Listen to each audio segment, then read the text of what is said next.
সময়ের সঙ্গে সঙ্গে শিক্ষার পথ বদলায়। আজকে শিক্ষা ছুঁয়েছে আধুনিকতা, ছুঁয়েছে প্রযুক্তির হাত। বইয়ের পাতার পাশাপাশি এখন আমাদের স্কুলে এসেছে কম্পিউটার, প্রজেক্টর ও ইন্টারনেটের জগৎ। কিন্তু প্রশ্ন একটাই, এই আধুনিকতার ছোঁয়ায় কি শিক্ষা আরও আলোকিত হচ্ছে, নাকি আমরা হারাচ্ছি তার আসল মানে? কবি সুকান্ত লিখেছিলেন, যতই আসুক যন্ত্রের জোয়ার, মানুষের হৃদয় হোক মানবতায় উজ্জ্বল। আজকের কবিতায় আমরা শুনব সেই কথাই, আধুনিকতা, প্রযুক্তি আর শিক্ষার নতুন মিলন গাথা।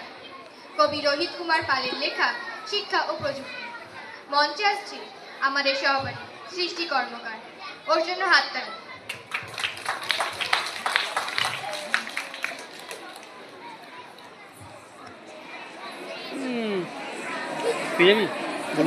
স্টেজে কিছু বলবি?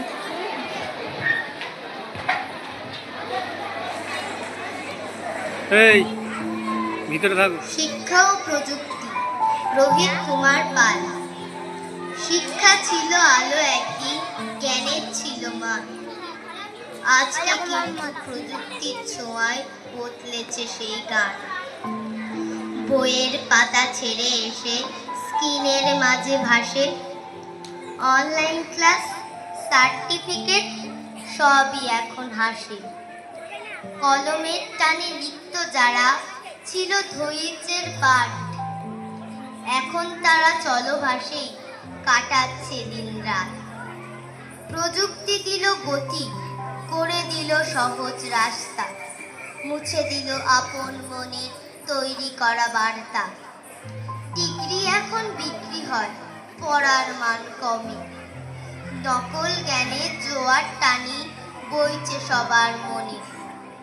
চাকরির বাজার কঠিন হলো, স্কিলের বাড়ছে দাম।